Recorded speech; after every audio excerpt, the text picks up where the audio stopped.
Floyd Mutrix was doing Aloha Bobby and Rose in 1972, and he hired me as just an extra.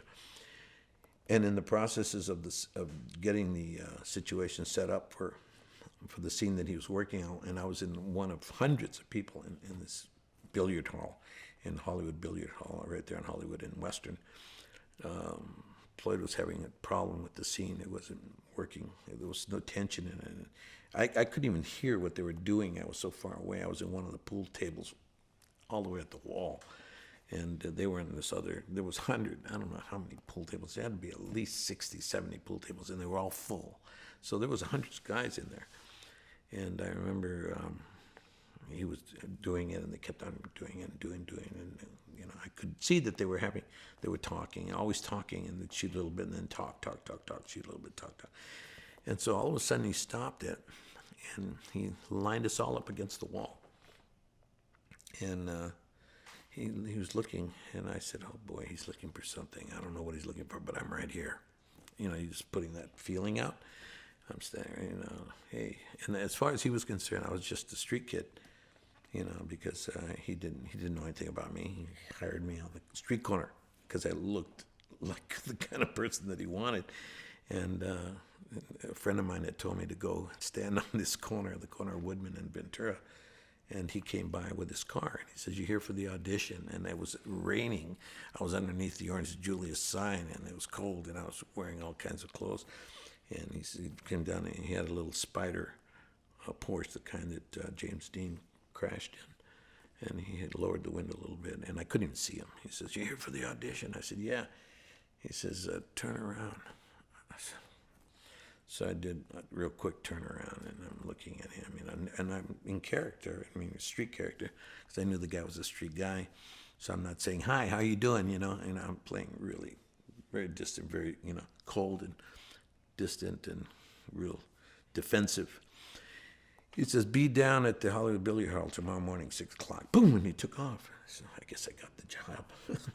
So I'm an extra, yay. So I went over there, and then this scene was happening, and like I said, he lined us all up. So he's coming across the line, and I'm saying, I'm standing right here, and I'm saying, I'm here. And he's really, the place is huge. He's got to be about 6 or 7 pool tables away from me, looking at all of us standing against the wall. And he goes right by me. I catch his eye for a split second, but he keeps on going. I said, no, man, you got to come back. You got to come back. I'm over here, man. I'm over here. And he starts to come back. And I said, that's it. Keep on coming. That's it. Okay, now here I am. Boom. And he nails it, and I'm nailing him. And he looks at me, and he says, you, come here. And I said, okay. And I walked over there. And now, again, I'm in character. I'm not at all just playing like I am, normal like this.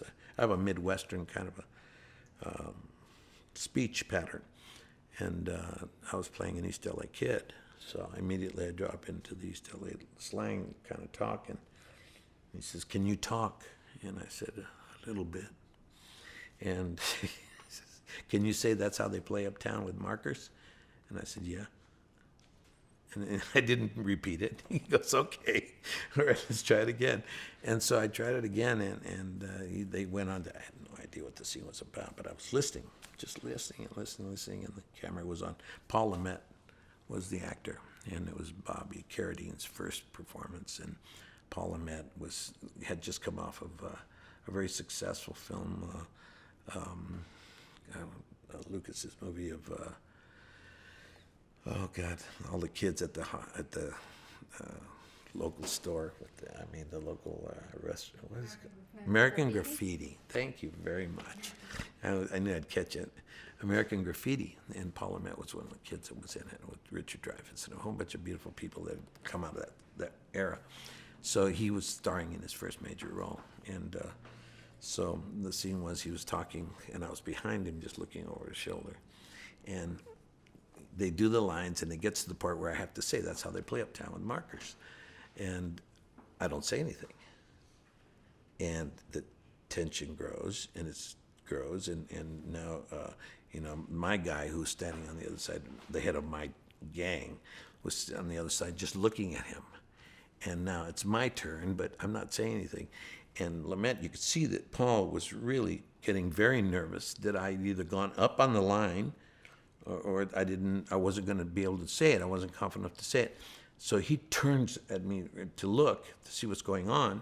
Again, he's very, very nervous. He turns and looks at me, and I'm right next to him now, face to face. And I say, "That's how they play uptown." And Marcus, right into his eyes, his face, not talking to my guy, but talking to him. And then he looks back, and now he's caught. And he looks back, and boom, Floyd Mitchell says, "Cut, that's a take. All right, let's move the cameras around the other side." And then, so that's what I started to work in front of camera. And then Paul started, and Floyd gave me some more lines. And for 5 weeks, I worked on the movie. And of course, the stuff that he invented for me to do was never used. But I got my SAG card.